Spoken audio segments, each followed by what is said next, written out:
Good morning 9th class. अभी तक हम लोगों ने नॉर्थन माउंटेन और नॉर्थ प्लान्स पढ़ चुके हैं। नॉर्थन माउंटेन में आपने 3 चीज़ें पढ़ चुकी हैं। इनर हिमालयस, मिडिल हिमालयस और शिवलिका रेंज के बारे में पढ़ चुके हैं। उसके बाद नॉर्थन प्लेन्स में अपन ने वेस्टर्न प्लेन, सेंट्रल प्लेन और ईस्टर्न प्लान्स के बारे में पढ़ चुके हैं।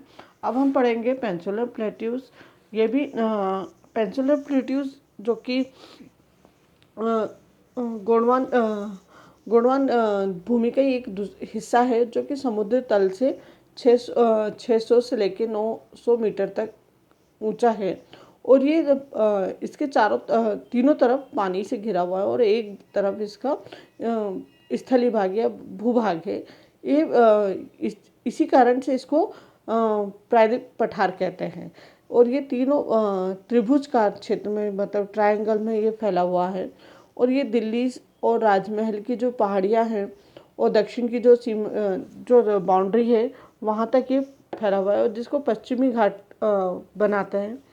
जो कि हम देखेंगे कि दक्षिण से लेके जो कन्याकुमारी, दक्षिणी छोर जो आखिरी छोर है कन्याकुमारी, तो क्षेत्रफल की दृष्टि से जो वहाँ के जो सबसे बड़ा भौगोलिक प्रदेश है, तो वो प्रायद्वीप के पठारों में ही आता है। और पठार 2 भागों में बांटा गया है, या 2 उपभोग है, अर्थात मध्यवर्ती उच्च भूमि और दूसरा है दक्षिण के पठार, जो आप देख रहे हैं सेंट्रल हाईलैंड और दक्षिण प्लेट्यूज।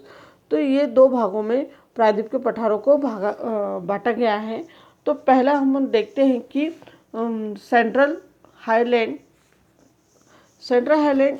जो कि प्रायद्वीप के जो पठार है,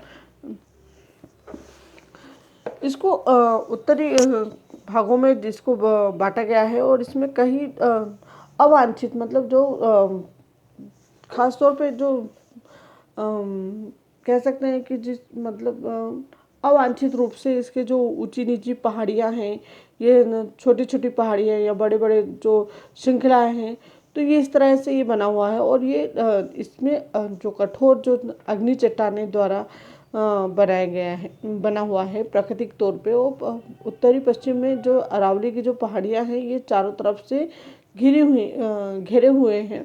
और ये जो प्राचीन जो कोई चीज़ नष्ट हो जाती है या विलय हो जाती है, तो उसके अपशिष्ट पदार्थ या अवांछित पदार्थ जो बच जाते हैं, उनके आधार में हम कह सकते हैं भूमध्य जो हाईलैंड है वो दक्षिण सीमा या विंध्याचल पर्वत श्रेणियों से होते इसका कैमूर की पहाड़ियों पर निर्धारित होती है। और ये अमरावती तथा विंध्याचल पर्वतों के बीच में मालवा का पठार भी स्थित है।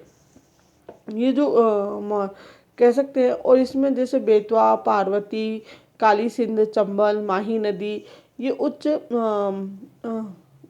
मध्यवर्ती उच्च भूमि के या सेंट्रल हाईलैंड से लेके उत्तर पूर्वी भाग तक, यह बुंदेलखंड, जैसे कि आपका ये जो एरिया आ जाता है बुंदेलखंड कहलाता है।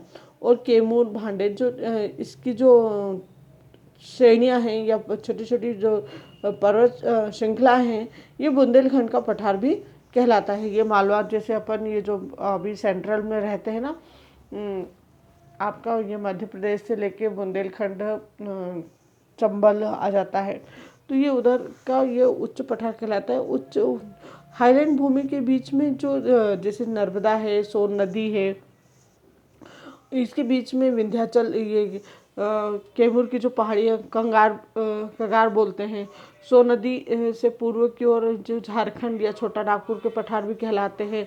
तो ऐसे जो क्षेत्र कई इनको छोटे छोटे पठारों को कई भागों में बांटा गया है। और इस पठार को महानदी, सोन नदी, स्वर्ण रेखा या दामोदर नदियों में इसका प्रभावित होती है। और ये पठार में अनेक मतलब बहुत ज़्यादा अधिक मात्रा में मिनरल्स पाए जाते हैं।